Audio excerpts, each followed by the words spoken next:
Good morning बच्चों आज हम आपको बता देते हैं कि मौलिक अभिव्यक्ति निबंध यानी कि निबंध की उत्तम विधि, लिखने की विधि जो होती है वो किस प्रकार से होती है, किस प्रकार से हम निबंध का आरंभ करते हैं, किस प्रकार से अंत करते हैं, किस प्रकार से बीच का जो प्रारूप है वो लिखते हैं उसका।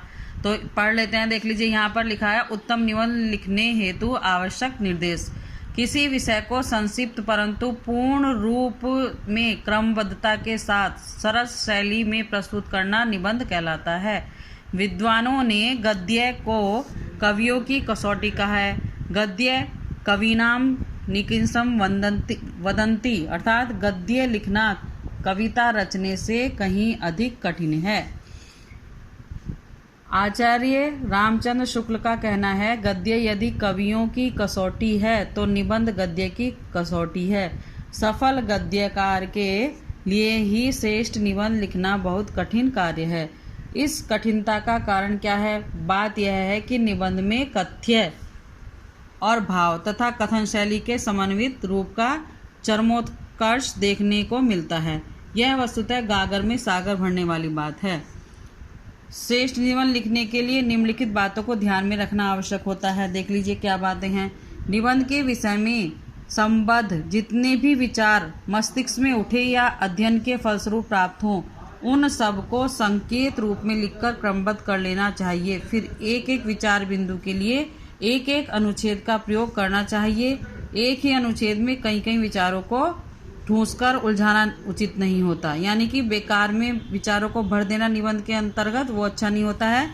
सही प्रारूप देखना कि निबंध का प्रारूप किस तरह से तैयार करें, किस तरह से शैली बनाएं और किस तरह से लिखें। निबंध का शीर्षक उसकी कुंजी है, उसी को केंद्र बनाकर विषय पर विचार व्यक्त करना चाहिए। निबंध के मुख्य रूप से देखिए 3 भाग हो जाते हैं: प्रस्तावना, विस्तार तथा उपसंहार। प्रस्तावना में विषय के क्षेत्र का परिचय देकर विस्तार में विभिन्न विचार बिंदुओं को क्रमबद्ध रूप में पल्लवित करना चाहिए और उपसंहार में समग्र चिंतन का निष्कर्ष संक्षेप में प्रस्तुत कर देना चाहिए। निबंध में अधिक विस्तार का अवकाश नहीं होता, इसलिए सारे विचार मंथन को संक्षिप्त रूप में ही स्पष्ट करना होता है और निबंध की पूर्णता इसमें ही है। कोई भी महत्वपूर्ण विचार उसमें समाविष्ट होने से न रह जाए। निबंध की भाषा सरल, सरस और ओजस्वी होनी चाहिए तथा शैली इतनी प्रभावशील और प्रभावयुक्त होनी चाहिए कि पाठक एक बार निबंध शुरू करके उसमें बहता ही चला जाए। निबंध की भाषा में कहावतें, मुहावरे और सूक्तियों यथास्थान प्रयोग शैली में हास्य, व्यंग्य या युद्ध, महान लेखकों व चिंतकों एवं संतों की मार्मिक उक्तियों का समाविष्ट करने से निबंध को प्रभावशाली बनाने में सहायता मिलती है। निबंध में विचारात्मक तर्कशीलता के साथ साथ भावात्मकता भी होनी चाहिए, क्योंकि बुद्धि और हृदय में उचित सामंजस्य के बिना श्रेष्ठ निबंध नहीं लिखे जा सकते। निबंध की शैली विषयानुसार बदलती रहनी चाहिए। उदाहरणार्थ देख लीजिए, साहित्यिक निबंध में भाषा तत्सम शब्दावली से युक्त व परिष्कृत होनी चाहिए। शैली सरस काव्यात्मक होनी चाहिए। सूक्तिपरक निबंध में सूक्ति के मर्म को समझकर उसे समझाते हुए उपयुक्त दृष्टांतों, आख्यानों, घटनाओं द्वारा उसे पुष्ट करना चाहिए।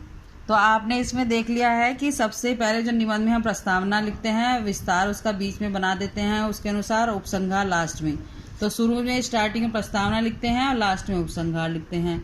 तो उपसंहार में क्या होता है? समग्र चिंतन का निष्कर्ष, मीन्स हमने पूरा जो हमें टॉपिक दिया जाता है उसमें क्या निष्कर्ष निकला है उससे, तो उसको हम छोटे रूप में उपसंहार के द्वारा दिखा देते हैं, दर्शा देते हैं। तो इस प्रकार निबंध की जो हम ये मौलिक अभिव्यक्ति समझ गए, किस प्रकार से अभिव्यक्त करते हैं, किस प्रकार से लिखते हैं, क्या निर्देश होते हैं।